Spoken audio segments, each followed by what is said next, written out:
আজ বৃষ্টি ভেজা সন্ধ্যাবেলায় গরম গরম চায়ের সাথে যদি ক্রিস্পি ক্রিস্পি ব্রেড রোল হয় তাও বা চিকেন দিয়ে, তাহলে জমে যাবে সন্ধ্যাবেলায় ইভিনিং স্ন্যাক্সের প্লেট।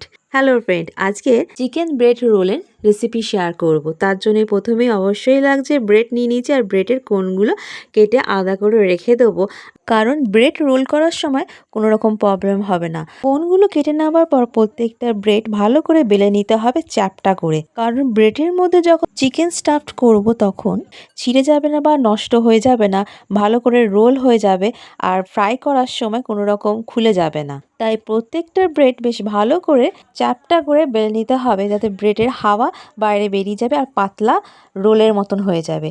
চিকেন স্টাফড করার জন্য কিছু ভেজিটেবল আমি কেটে নেবো। তার মধ্যে নিয়েছি বাঁধাকপি, বেশ ভালো করে ফাইনলি চপ করে কেটে নেবো। কিন্তু যতটা পারা যায় একদম ছোট ছোট টুকরো করে কেটে নিতে হবে। আর তার সঙ্গে নিয়ে নিয়েছি দুটো মিডিয়াম সাইজের পেঁয়াজ, আর রসুন নিয়ে নেবো এক মুঠোর মতো।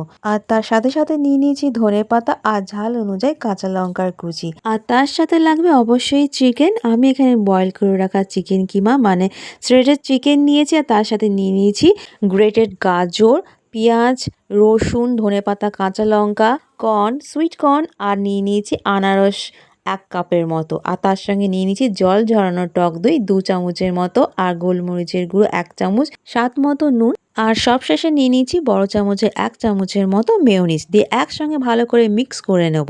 আর এটাই হচ্ছে ব্রেড চিকেন রোলের স্টাফ। আর একটা আলাদা বলে 4 থেকে 5 চামচের মতন কর্নফ্লাওয়ার ভালো করে জলে গুলে রেখে দেবো। ব্রেড স্টাফ করার পর তারপর কাজে লাগবে।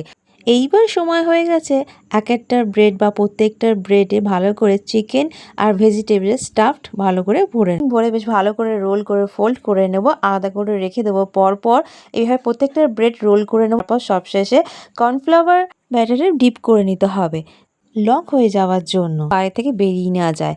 আর ডিপ করে নেওয়ার পর ব্রেড ক্রামে বেশ ভালো করে কোট করে নেব ক্রিস্পিনেস আনার জন্য। আর এইভাবে প্রত্যেকটা ব্রেড রোল করে নেব।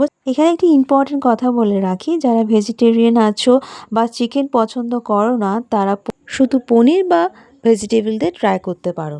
সব কিছুরই টেস্ট হবে আলাদা আর অন্যরকম, কিন্তু খেতে হবে দারুণ আর ক্রিস্পি। আর এর সাথে সাথে আমার এখানে প্রত্যেকটা ব্রেড চিকেন আর ভেজিটেবলের পুর দিয়ে রোল করা হয়ে গেছে। আরও একটা ইম্পর্টেন্ট কথা বলে রাখি, এখানে ব্রেড রোল করে নেওয়ার পর সঙ্গে সঙ্গে ডিপ ফ্রাই করবো না। 5 থেকে 10 মিনিট রেস্ট দেওয়ার পর একদম গরম তেলে ডিপ ফ্রাই করে নেবো, উল্টিয়ে পাল্টিয়ে একদম ক্রিস্পি ক্রিস্পি হয়ে যাবে, আর কালার যে হয়ে যাবে রেড কালার। তবে খেয়াল রাখতে হবে বাইরে এবং ভেতরে সমানভাবে কুক হতে হবে, তাই একটু সময় নিয়ে মিডিয়াম ফ্লেমে ভালো করে ফ্রাই করে নিতে হবে। আমার এখানে প্রত্যেকটা ব্রেড ফ্রাই করা হয়ে গেছে, স্মেল বেরিয়েছে দারুণ। আর এখানে প্রত্যেকটা ব্রেড রোল একই রকম আছে, নষ্ট হয়ে যায়নি। চিকেন ব্রেড রোলের স্মেল বেরিয়েছে দারুণ। এবার টেস্টের পালা। আমি এখানে মেয়োনিজ আর টমেটো সস দিয়েই ডিপ করে খাচ্ছি, কারণ এখানে কাসুন্দি যাবে না।